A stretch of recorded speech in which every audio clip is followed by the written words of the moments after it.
Ok, on va passer au guerrier tyrannide. Alors il est déjà 11h44, on va peut-être pas pouvoir finir cette tier list, mais je vais la sauvegarder pour la continuer demain matin. Parce qu'à 12h30, je dois aller au sport. Donc on passe au guerrier tyrannide. Alors clairement, guerrier tyrannide pour moi, ils sont où? Ils sont là. Pour moi c'est Tyran. C'est vraiment la troupe la plus intéressante. Le Thermagant, parce que par rapport au Thermagant, le Thermagant va être intéressant que sur un build avec le Tervigon. Parce qu'on peut en recréer, on peut régénérer des figurines perdues, on peut protéger le Tervigon. Jouer 10 Thermagant comme ça, je trouve pas ça utile en fait. Et on va voir par rapport aux gargouilles. Surtout par rapport aux gargouilles, je trouve que le Thermagant est peu intéressant par rapport aux capacités des gargouilles. Les gargouilles, ça vole, ça bouge plus vite. Et ça ignore en fait les malus de base, vu que c'est volant, du terrain difficile. Donc clairement, le Thermagant, il va être vraiment dans la liste, il va être catalogué dans la liste spécifique. Donc le guerrier tyrannide. Alors déjà, on a une augmentation sur la datasheet. Déjà, quand il tire, ça touche à 3+, et non plus à 4+. Ils sont force 5, endurance 5. Donc ils ont gagné en résilience et en létalité pour le corps à corps. Bon, ils ont toujours 3 points de vie, 3 attaques, ça bouge de 6. Vous pouvez leur mettre une glande d'adrénaline, ce qui fait qu'ils sont force 6 de base et mouvement 7. Donc ils ont un mouvement qui est plutôt sympa. Ils sont équipés d'une épée d'os et d'un lash whip, donc d'un bioknout. Je rappelle, le bioknout, maintenant, c'est vous gagnez une relance D1 pour toucher au corps à corps. Donc ça veut dire que de base, si vous partez du principe que vous allez jouer une unité full corps à corps avec vos guerriers tyrannides, bah, vous bénéficiez sur vos attaques d'épée d'os d'une relance D1 pour toucher. Donc ça veut dire que c'est une unité qui peut être indépendante du reste de votre armée.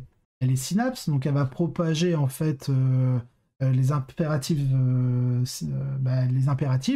à 6 pouces autour d'eux. Ils sont synapses, donc ils sont immunes morales. Et ils vont donner à d'autres unités qui ne sont pas synapses une immune morale à 6 pouces autour d'eux.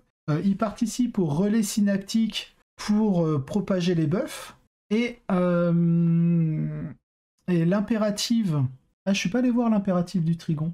Est-ce qu'il y a une impérative sur le Trigon? Le Trigon Prime a une impérative. Ah oui, ça facilite les explosions. Ouais, génial. Woot. Et du coup, l'impérative par contre des guerriers tyrannides est intéressant. C'est lorsque vous l'activez, lorsque vous allez faire des 6 pour toucher, des 6 non modifiés pour toucher avec vos attaques de corps à corps, vous allez ajouter une touche additionnelle. Et du coup, justement, sur cette logique d'armée de corps à corps, il vous faudra au moins une unité de guerrier tyrannide pour pouvoir avoir accès à leur impérative. Et donc, c'est en ce sens où le guerrier tyrannide est plutôt solide.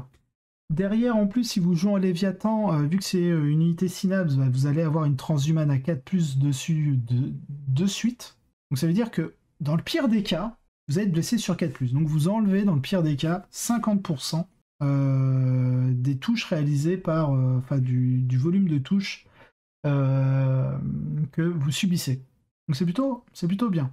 Et si derrière, en plus, vous mélangez avec l'impérative des zoanthropes qui est de fournir une invulnérable, et dans le cas des guerriers, c'est une invulnérable à 5+, quand vous cumulez, le gars, il blesse sur 4+, parce que vous êtes transhumane. À 4+, parce que vous êtes synapse en Léviathan. Vous gagnez une invulnérable à 5+. Vous enlevez un tiers des blessures que vous avez subies, sachant que les blessures ont déjà divisé par 2 le nombre de touches adverses. Derrière, pour un CP, vous avez un stratagème qui fait -1 dégâts. Et si via la discipline psy, vous leur avez mis une Feel No Pain à 5+, l'unité est quasi indestructible. Voilà. Donc, en Léviathan, les guerriers tyrannides peuvent être très puissants.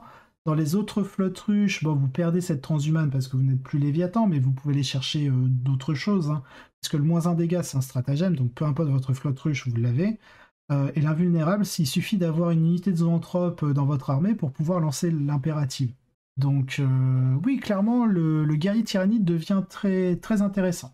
Et c'est pareil, il offre une impérative qui peut être très létale sur une armée vraiment qui s'oriente vers la mêlée. Ils sont synapses, c'est pareil au niveau des équipements, ils sont très polyvalents, comme le Tyrannide Prime, vous pouvez les équiper, donc vous pouvez leur laisser Bioknout et épée d'os, ou vous pouvez les passer en double épée d'os, parce que lorsqu'ils ont 2 épées d'os, ils gagnent plus une attaque. Donc ça fait qu'ils passent de 3 à 4 attaques. Vous avez un stratagème aussi en tyrannide lorsque vous l'utilisez qui redonne plus une attaque à vos guerriers tyrannides. Bon là c'est pas guerrier tyrannide spécifique, C'est si vous êtes non monstre, c'est 1 d'attaque, et si vous êtes monstre, je crois que c'est 1 des 3 attaques que vous gagnez. C'est quelque chose comme ça. Et donc du coup, bah, vous pouvez avoir des guerriers tyrannides à 5 attaques de profil. Donc si vous jouez une unité de 5, c'est quand même 25 attaques qui se lancent. Donc n'oubliez pas, j'ai parlé du Direct Guidance entrée de seigneur de guerre où vous pouvez donner un +1 pour toucher. Comme ça, vos guerriers tyrannides touchent à 2+, et non plus à 3+. Relance D1 grâce au Bioknout. Vous êtes force 5 de base, +2 pour les épées d'os, donc force 7. Si vous avez mis une glande d'adrénaline, vous êtes à force 8. PA-2, dégâts 2. Donc vous balancez 25 attaques, 2 plus relance D1 pour toucher. Derrière, vous êtes force 8, et si vous avez toujours votre tyrannide prime, vous pouvez avoir une relance D1 pour blesser. Si derrière, vous avez l'impérative des guerriers tyrannides, tous vos 6 pour toucher, rajoute des touches supplémentaires, enfin on devient... Là, on observe une unité en termes de létalité qui est assez folle. 2 plus relance D1, les 6 qui explosent, force 8, relance D1 pour blesser, PA-2, dégâts 2. Là, vous avez une troupe qui est très très énervée. Derrière ça, vu que vous avez une unité qui a 4 bras, vous avez utilisé vos 2 bras pour votre paire d'épée d'os. Derrière, vous pouvez en plus lui ajouter une arme de tir. Et ils ont aucune arme lourde, c'est que des armes, c'est soit des pistolets ou des armes d'assaut. Donc du coup, vous pouvez mettre un canon venin lourd dedans, qui est assaut D3, et vous pouvez leur mettre des Death Spitters qui sont assaut 3, force 5, PA-2, dégâts 1. Donc vous avez une unité qui a un bon volume de tir, qui a une chier d'attaque et qui fiabilise tout. Donc oui, pour moi, clairement, le guerrier tyrannide, il est tier 1. La troupe tier 1, c'est pas du tout discutable. Je vois pas d'autres unités qui mélangent. Comme je le disais, hein, j'en parlais tout à l'heure ce matin, de l'Arlequin, ça mélange. Et c'est super OP, merci Gremio. Oui, c'est une troupe, donc elle est super OP pour les objectifs primaires. Donc vous mélangez. Le coup qui est pas très important, hein. Je vous dis, une unité de 5 guerriers tyrannides en double épée d'os, canon venin, Death Spitter, je rajoute les flèches hook pour passer les containers, plus la glande d'adrénaline, l'unité de 5, elle vous coûte 150 points. 150 points seulement. Donc, coûtez pas cher. Vous avez une certaine létalité au tir. Vous êtes très létal au corps à corps. Vous êtes super OP sur les objectifs primaires. Mais en fait, comme je disais par rapport aux Arlequins, hein, déjà si vous êtes létal, résilient et vous coûtez pas cher, vous êtes très fort. Bah là, en plus, vous êtes super OP avec les guerriers tyrannides. Enfin bref, c'est insane. Insane. Donc si vous devez prendre des troupes dans vos détachements, partez au moins sur une unité de guerriers tyrannides. Peu importe la flotte ruche que vous prenez. Vous allez pouvoir fiabiliser le corps à corps, vous allez fiabiliser pas mal de choses, vous êtes super OP. Après, si vous voulez prendre des Ormagontes ou une full list Thermagonte, bon, sur une full list Thermagonte, peut-être que le guerrier tyrannide, c'est là où il est le moins intéressant. Mais si vous avez beaucoup d'Ormagonte, ouais, au moins une unité de guerrier tyrannide, parce que les Ormagontes, quand ils vont charger, ils vont, avec leur sac à toxines, quand ils vont faire des 6, qui blessent auto et qui en plus explosent en touche, avec le Swarmlord qui leur donne la full reroll des touches, vous pouvez avoir des Ormagontes qui déconnent 0. Hein. Surtout en... C'est quoi? C'est en Behemoth où vous avez plus 1 en force, donc vous êtes force 5. Si vous avez le Broodlord qui vous fait plus 1 à la PA quand vous faites des 6 pour blesser, ou le Tyrannide Prime qui vous donne une reroll des 1 pour blesser, bah on commence à atteindre un bon volume de blessures hein, pour l'adversaire. Donc voilà, c'est vraiment le guerrier tyrannide, mangez-en, hein, c'est extra. Allez, on va faire une dernière unité, une dernière petite unité, donc le Thermagonte. On va faire le Thermagonte et les Ormagontes et les Gargouilles. On va s'arrêter là pour ce matin, on continuera demain. Donc, au niveau des Thermagontes, donc clairement, alors ils sont où? Ils sont là les Thermagontes. Clairement, je le mets dans liste spécifique. Pour moi, le Thermagonte doit se jouer avec le Tervigon. Si vous jouez Tervigon, jouez Thermagonte. Si vous jouez Thermagonte, jouez Tervigon. C'est vraiment, je vois pas l'un sans l'autre en fait. Même si vous jouez à petit format, un Tervigon et beaucoup de Thermagonte, ça reste bien. Ça reste drôle en plus à jouer. C'est-à-dire vous allez avoir une chier de gaunt là qui vont tirer à force 5, PA-1 ou -2, PA-1, dégâts 1. Plus 1 pour toucher avec le Tervigon, vous allez en faire repop, vous allez pouvoir écranter votre Tervigon si vous jouez vraiment des grosses unités de 20 voire 30. Vu que le Tervigon et Synapse, vos 30 Thermagones qui sont à côté vont profiter du Synapse et vont être immunisés au moral. Vous êtes super OP.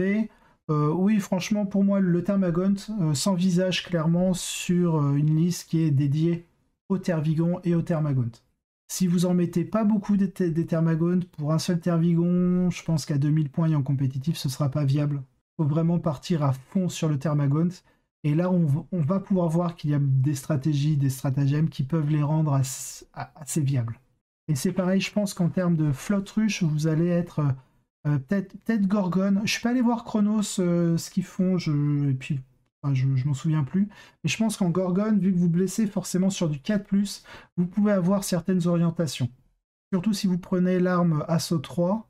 L'arme Assaut 3 sur l'unité de 30, c'est 90 tirs qui touche à 3+, parce que vous avez +1 du Tervigon, et si vous jouez un Swarmlord à côté pour la full reroll des touches, c'est 80 tirs en 3+, full reroll des touches, et derrière vous blessez forcément à 4+. Faudrait faire les stats, alors ouais c'est ça, faudrait faire les stats, mais il y a de quoi faire. Alors, même si vous êtes sur une PA de merde à 0, le volume de tir fait que votre adversaire va forcément rater des sauvegardes même à 2+. Quand vous avez 90 tirs qui partent, c'est pas rien. Donc voilà, mais on est vraiment sur une liste très très très spécifique. Ensuite, l'Ormagont. Et l'Ormagont, mangez-en. C'est vraiment pas mauvais. Où est-ce qu'ils sont les Ormagont? Ils sont là. Franchement, je les mets tier 2. Je pense que c'est même un bon tier 2. C'est peut-être même plutôt ici par rapport au Vieux Borg. Le Vieux Borg, ça va être vraiment si vous jouez un bataillon, que vous cherchez un deuxième Hive Tyran, que vous voulez absolument pas partir. Que vous voulez vraiment pas partir sur une double patrouille, c'est vraiment que dans ce cas-là. Alors que l'Ormagont, franchement, de 1, vous avez un stratagème qui leur est dédié. C'est pour un PC, vous faites une advance auto de 6 pouces et vous pouvez charger derrière. Donc vous n'avez même pas besoin de leur mettre une déferlante pour pouvoir advance et charge. Donc clairement, en fait, vous avez une capacité offensive et de mobilité qui est très intéressant. Petit bémol, je les trouve un peu chers. Ils sont à 8 points de base. 9 points si vous leur mettez la glande, et pour moi vous êtes obligé de leur mettre la glande, parce que dans ce cas-là ils vont bouger de 11 pouces au lieu de 10. La glande, ouais, non même pas, c'est 2 points la glande, 2 points, donc vous êtes à 10 points l'Ormagont, donc ça fait que 15 Ormagont c'est 150 points, et on a parlé des guerriers tyrannides, de l'équipement que je leur ai mis, ça fait que 5 guerriers tyrannides c'est 150 points, donc pour le même nombre de points vous avez 15 Ormagons sous Adrenal Gland. C'est pas aussi résilient, ça ne tire pas, ça fait moins de dégâts au corps à corps, parce que évidemment vous n'êtes pas sur une force 8, sur une force 8 PA-2, dégâts 2 par rapport au guerrier tyrannide. Là, avec l'Adrenal Gland, vous allez être sur 3 attaques de profil. Pour un CP, vous pouvez leur donner plus une attaque, donc vous êtes à 4 x 15, vous êtes à 40, 60 attaques de Gone qui vont toucher en 4+, force 4, PA-1, dégâts 1. Si en plus vous leur mettez le Toxin Sac qui coûte 1 point de plus, donc vous êtes à 11 points le Ormagont, là ça commence à devenir assez cher. Donc attention, je pense que vous pouvez jouer sans la glande d'adrénaline pour rester sur 8 points l'Ormagont si vous jouez en Behemoth. En Behemoth, quand vous chargez, vous gagnez plus 1 en force. Et donc là vous êtes sur une force 4, PA-1, dégâts 1. Mais vous bougez de 10. Donc vous faites pas 17 pouces comme un Ormagont avec une glande d'adrénaline, mais vous gardez quand même le potentiel de la glande via ce plus 1 en force. Derrière, vous gagnez, de toute façon, le stratagème est un stratagème générique d'Advance à 6 et de pouvoir charger derrière, donc vous gardez quand même cette efficacité. Après, évidemment, si vous investissez des ressources dedans, parce que vous en jouez beaucoup, vous pouvez partir potentiellement sur un Swarmlord pour la full reroll, des touches. Vous pouvez même jouer Gorgon, en fait, parce que Gorgon, vous blessez forcément sur 4+, donc vous pouvez même ne pas leur mettre de glande d'adrénaline, les garder à 8 points, et dans tous les cas, ils vont toucher à 4+, 4+, voire 3+, si vous jouez le trait de Seigneur de Guerre Direct Guidance, qui donne plus 1 pour toucher.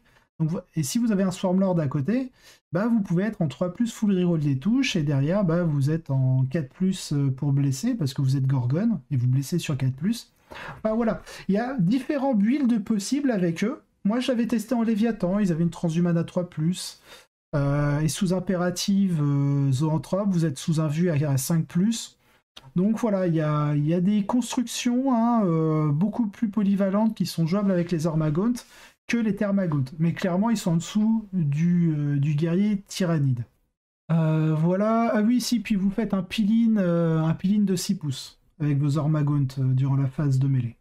Voilà, donc vous faites votre piline de 6 pouces, ça vous permet de mettre facilement beaucoup de figurines à portée de contact en fait, parce que pour pouvoir taper, vous devez être soit à 0,5 pouces d'une figurine ennemie, ou à 0,5 d'une figurine qui est déjà à 0,5 pouces d'une figurine ennemie. Donc pouvoir piline de 6 pouces quand vous pouvez prendre des grosses unités de 30, bah, mettre un maximum de figurines à portée d'attaque, c'est très bien. Donc vraiment, par rapport aux Thermagontes, vous pouvez les jouer un peu dans n'importe quelle liste, quelque part, les Ormas. Donc plus intéressant.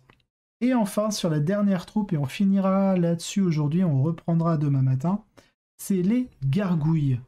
Les Gargouilles, je les mettrai devant les Ormagontes. Pourquoi? Déjà, elles bougent de 12. Elles ont vol. Donc ça veut dire qu'elles ne sont pas impactées par les forêts, là où les Ormagontes, attention, hein, ils sont impactés par les forêts. Les Gargouilles, vu qu'elles ont le mot-clé vol, bah, elles ne sont pas impactées par le terrain difficile. Donc elles bougent de 12. C'est une troupe. Donc maintenant elles sont super OP, c'est plus une attaque rapide. Elles ont la même arme de tir que les Thermagontes, mais ça à la rigueur on s'en fiche. Et en fait, les Gargouilles vont être utiles parce qu'il y a un stratagème en tyrannide qui vous permet de mettre une unité en téléportation. Une unité qui est en jeu en téléportation, donc en réserve pour qu'elle arrive le prochain tour. Et en fait, ce que vous pouvez faire avec 2 unités de Gargouilles, il y en a une que vous mettez en FEP, enfin vous déployez les deux. T1, il y en a une que vous mettez en frappe. La première va faire les scramblers, enfin les Nashmoon Data dans un quart. Vous allez faire, autour d'eux, vous allez faire FEP, l'unité qui était en réserve, et vous allez mettre en réserve l'unité qui a fait le Nashmoon au premier tour. Donc la deuxième unité de Gargouille va faire les Nashmoon. Donc comme ça, vous êtes à 2 quarts. Tour 3, vous allez faire venir en jeu. Donc votre but, c'est de clean un quart de table adverse pour faire venir une unité de Gargouille. Et celle qui vient de faire le Nashmoon le tour d'avant, vous la rebalancez en téléportation. Celle que vous avez fait venir, vous faites les Nashmoon, et ensuite vous faites la même chose au tour 4. Non, 1, 2, 3, ouais, au tour 4, sur le dernier quart, et comme ça vous validez plutôt facilement vos Nashmoon. C'est une troupe, donc ça veut dire que sur les Nashmoon, si votre adversaire ne vous en tue pas assez, bah vous pouvez, si vous avez au moins 5 figurines, vous pouvez faire les Nashmoon automatiquement. Parce que vous êtes troupe, donc vous avez +1. Donc voilà, vous avez une mécanique avec juste 2 unités de gargouille. L'unité de gargouille, je crois que c'est 8 points. Ouais, c'est 8 points la gargouille, donc pour 160 points, vous avez 20 gargouilles, 2 x 10. Et vous pouvez justement partir sur des objectifs type Retrieve Nashmoon Data, pour aller chercher les 12 points de victoire. Donc voilà, donc on est beaucoup plus sur une unité de scoring. Si en plus derrière vous avez le secondaire, c'est engagé sur tous les fronts, vous pouvez le scorer en même temps. Donc voilà. Ou alors vous pouvez partir aussi avec cette stratégie. Sur le secondaire, c'est les téléportes Homer. Je sais plus comment ça s'appelle. Attendez, je vais aller le chercher, je vais vous le dire. Chapter Approve 2022, objectif secondaire. Donc c'est Battle Supremacy de mémoire. Non, c'est Shadow Opération. Deploy Homer, c'est ça. Donc vous pouvez, c'est une unité d'infanterie, donc ils sont infanterie aussi. Ça va votre phase de mouvement. Vous pouvez commencer l'action. Si vous êtes à 12 pouces de la zone de déploiement adverse, vous allez marquer 2 points de victoire. Et si vous êtes dans la zone de déploiement adverse en le faisant, vous allez marquer 4 points de victoire. Et si une action, si jamais vous avez le rôle de troupe, vous la finissez à la fin de votre tour plutôt qu'au début de votre prochaine phase de commandement. Donc du coup, vous pouvez aussi partir sur ce genre d'objectif secondaire. Parce que être à 12 pouces de la zone de déploiement adverse pour scorer 2 points, c'est très facile. Hein. Donc ça veut dire que sur 10 tours, potentiellement, vous pouvez marquer 10 points. Et si de temps en temps, vous arrivez une fois ou deux à vous mettre dans la zone de déploiement adverse en faisant cette action, vous allez scorer les 15 points. Et donc ça devient plus intéressant même qu'un Nashmoon Data, qui lui est limité à 12 points, et vous devez être forcément dans les quarts de table pour pouvoir le faire. Là où le Deploy Homer est moins, on va dire, contraignant, parce qu'il suffit d'être à 12 pouces de la zone de déploiement adverse. Et en fonction des types de zones de déploiement, des fois c'est même très simple de le faire. Ils ont un mouvement 12. Donc clairement la gargouille, je le mets devant l'Ormagaunt, parce que clairement la gargouille, vous allez pouvoir la jouer dans n'importe quelle flotte, avec n'importe quel type de liste, juste pour avoir des petites unités de scoring. Donc c'est pour ça que je le mets devant, je le mettrai même limite ici. Donc soit on est premier tiers 2, parce que clairement ça peut se jouer n'importe comment, et par rapport au Tyrannide Prime et au Broodlord, où là on a vraiment des orientations de liste, en fonction de l'orientation de notre liste, on va préférer l'un ou l'autre. La gargouille, ça va dans n'importe quelle liste. Ça peut aller dans une liste spécifique, dans une liste dédiée au CAC parce que vous avez besoin d'unités de scoring. Enfin voilà, elle est vraiment mais polyvalente au possible. J'hésite même à la mettre tier 1 mais à droite.